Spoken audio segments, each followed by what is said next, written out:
चतुर्भुजम् प्रसन्नवदनं ध्यायेत् सर्वविघ्नोपशान्तये।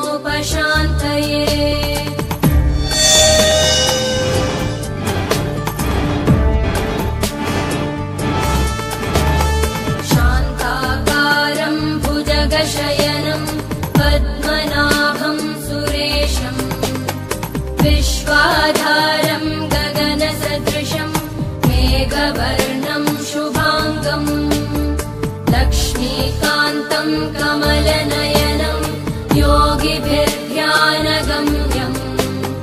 वन्दे विष्णुं भवभयहरं सर्वलोकैकनाथम्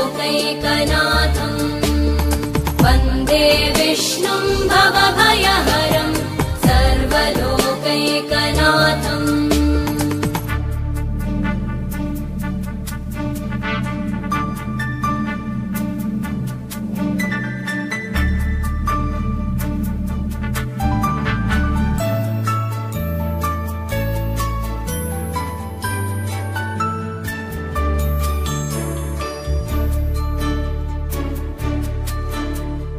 औषधे चिन्तयेद् विष्णुं भोजने च जनार्दनम् शयने पद्मनाभं च विवाहे च प्रजापतिम् युद्धे चक्रधरं देवम् प्रवासे च त्रिविक्रमम्